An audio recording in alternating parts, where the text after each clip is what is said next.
The Matrix is considered to be one of the greatest films of all time, and is one of my favorite films as well for its excellence in action, pacing, strong characters, and story. But to understand the character of Neo as well as the story itself, we must understand the narrative using the hero's journey template, which are 12 steps of an introduction to a satisfying conclusion for a hero. For this, spoilers everywhere, and I am analyzing just part 1. If you'd like parts 2 and 3, send me a comment. The Matrix is the tale of a computer hacker played by Keanu Reeves, who was introduced to a new reality by a man named Morpheus, played by Lawrence Fishburne. His entire world that he knew was just a dream, and reality is slavery. But it's the way he comes to the discovery that I will examine closely. Step 1 is the original world. This step is how our hero starts, and he gets a special type of introduction. An example of this is the 2000 film Unbreakable, where Bruce Willis is introduced and we get all the information we need from him while he's on a train with just an opening 5-minute scene. This is incredibly crucial to the rest of the film as it explores his strengths and weaknesses. Now before I discuss this, I'd like to point out something. I very much enjoy the fact that the film starts out with Trinity, not Neo. When I rewatched the original Star Wars film, I was surprised to note that the droids were actually the first characters that we were truly introduced to, and they were the first characters that were really fleshed out, which really surprised me because they're droids. They're supposed to be true secondary characters. This, to me, was a perfect illustration of what The Matrix did afterward because it introduced our secondary character, Trinity, first. The tension is always there throughout the entire scene, and introduced us to a 360-degree camera setup, which still astonishes me to this day. And the room that Trinity leaves, which is called Room 303, actually foreshadows the very end of the film when Neo returns there only to get shot by Smith. Let's briefly talk about that number, 303, and its total significance throughout the film and how it actually relates to the character of Trinity. The number, as I researched, appears to be an allusion to her character, because the name Trinity in Christian theology defines the three entities forming a single God, Father, Son, and the Holy Spirit. This allusion is supported by Trinity's kiss to the lifeless Neo, whose life functions returning as Neo, who transforms into the One. There is a parallel, actually, in the very first scene between Trinity herself and Christianity's Holy Trinity. In Christian theology, Trinity is the one who receives spiritual power and guidance. In the first scene, when she's kicking the hell out of those dudes in that room, she's using and literally defying all physics and gravity. And at the same time, she receives guidance from the man called Morpheus. Morpheus, in more Greek mythology, is the one who actually is in control of dreams.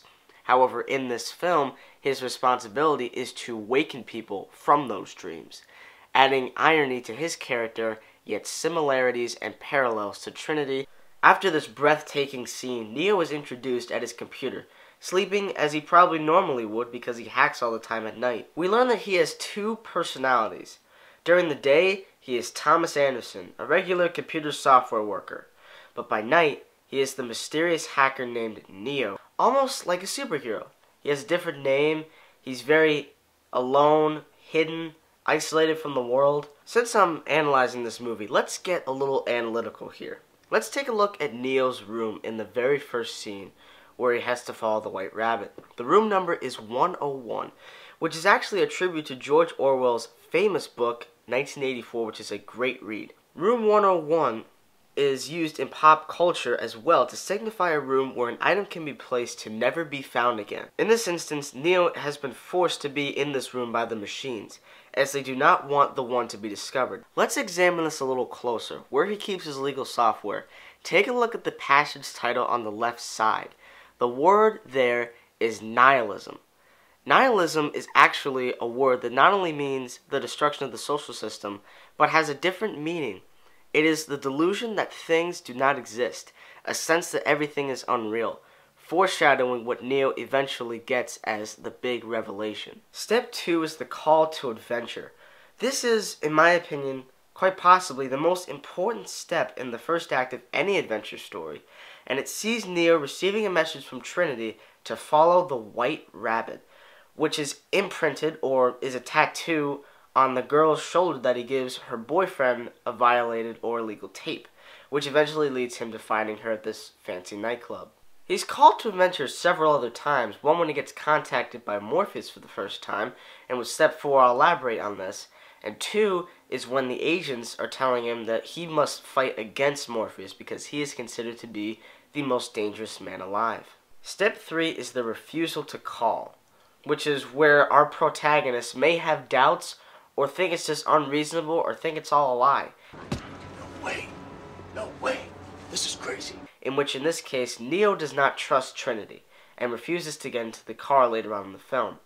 When he's interrogated by Agent Smith, he refuses to help him capture Morpheus. Step 4 is meeting the mentor. Perhaps, possibly, the most essential piece throughout the film is when Neo is introduced to Morpheus.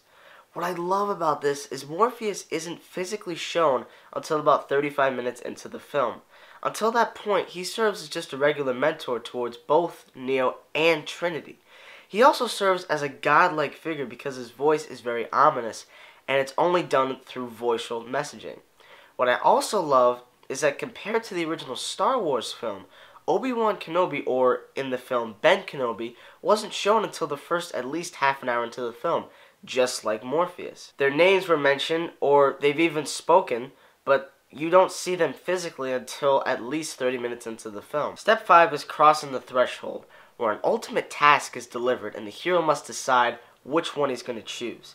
Known for being the ultimate, absolutely ultimate test before the big revelation and Neo awakening in the Matrix, he must decide whether he's going to take the blue pill, and the story ends, you wake up in your bed and believe whatever you want to believe, or you take the red pill, and you stay in Wonderland, and I show you how deep the rabbit hole goes. Once he takes the red pill, of course, he is then founded in the Matrix, creating one of the greatest ends of the first act ever conceived. In fact, it could be the greatest first act because nobody still knew what was going on. Everyone had questions at that point. And then, of course, we are revealed to what the Matrix really is. And what I love about this scene is that even though it relies a lot on exposition, even though it is exposition heavy, it travels to different locations to make everything feel fresh and just original, and you just are totally in for this ride. Once you discover what it truly is, you're in for the rest of the film. When Morpheus is explaining what the Matrix is to Neo, he uses the phrase, "Welcome to the desert of the real."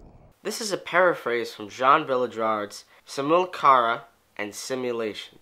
This is actually the book where Neo keeps all of his illegal software and tapes. Even though it's 45 minutes into the film, Neo has exactly 80 lines, and I had the particular liberty of actually reading this script in preparation for this review. 44 of those 80 lines comprise of questions, which is just over half of his total dialogue, which means he averages about one question per minute, which is absolutely insane. And when you look at this film, I hope you see it a little differently. Step 6 is test allies and enemies. Neo's allies rest in the rebels on the ship called the Nebuchadnezzar. Once again, I have to be analytical when I talk about Morpheus' ship. Nebuchadnezzar is, of course, the biblical reference to King Nebuchadnezzar II of Babylon, from the famous biblical book of David. And in this instance, the king has a particular dream he can't remember but keeps searching for an answer.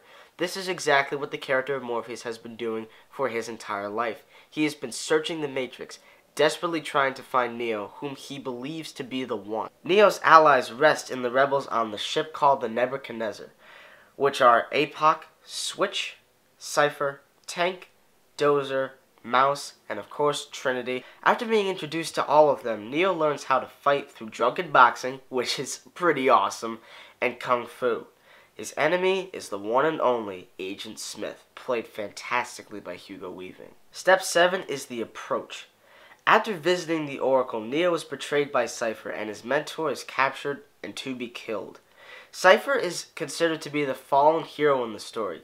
He's presented as someone who could be a protagonist, a rebel of course, but he has entanglements with the one and only Agent Smith, which causes him to eventually betray the team, and he kills many members of them. This now begins the final act and all the glorious action. Step 8 is considered by many to be the best section of the film and is the most action-oriented. the central ordeal. Neo and Trinity now must go after Smith to rescue Morpheus, and a big action scene takes place in the lobby, which is one of the best action sequences ever conceived. Would you please remove any metallic items you're carrying? Keys, loose change. Holy shit! Ugh.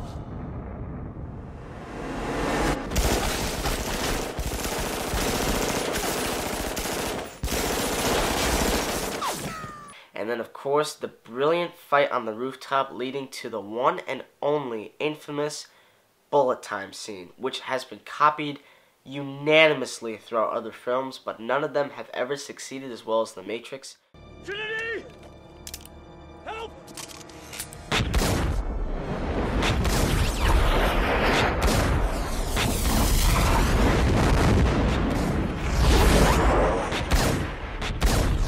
With its brilliant 360 camera motion that still astonishes me to this very day. And they are able to rescue Morpheus when Neo uses the famous Gatling gun to just burst through the window. Step 9. Reward. As I stated before, Neo was like a superhero. He was a very different person at night, had a different personality from his everyday workmanship. Neo discovers his ability to move like an agent does when he of course dodges all the bullets. That true underdog story going from zero to hero is represented in this scene. Step 10 is the road back. Neo, Trinity, and Morpheus attempt to escape the Matrix, but Smith stops Neo just as he's about to get to the phone. They engage in a bloody and brutal yet stylized fight in a train station, which is still great. The hits, kicks, punches all feel real. I talked about Neo being a superhero just previously, but now I'll explain. Many other superhero films have the hero so close to being dead, to others being dead, and they have this pure moment of strength which causes them to strike back harder and harder. Neo runs away, and a chase scene ensues as he's able to stop Smith from nearly killing him, while Trinity and Morpheus wait to use the EMP because Sentinels are now attacking the ship. Step 11. Resurrection. Possibly the most overblown scene in the entire film is when Neo is brought back by Trinity kissing him. After being shot and then killed by Smith, Trinity tells Neo her love for him and kisses him, metaphorically waking him up as if he's getting a second chance. The agents turn and he is able to stop the bullets they send to him. This connects to the reward when Neo realizes he has superpowers because he has the power that no one else does. His powers go even beyond the agent's imagination. And finally, step 12, return to Elixir.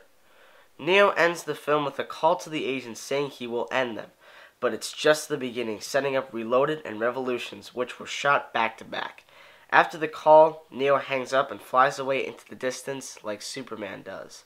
Well guys, that is how you represent the hero's journey for The Matrix. I hope you heavily enjoyed this review, and I hope that you see this film a little differently with the information given to you.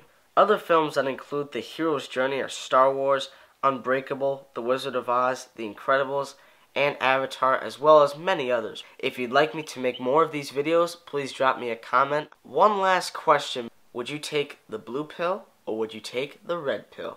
I would love to hear every single answer you guys think, so just drop them in the comment section and I will highly appreciate it. Thank you guys for watching and just stay tuned.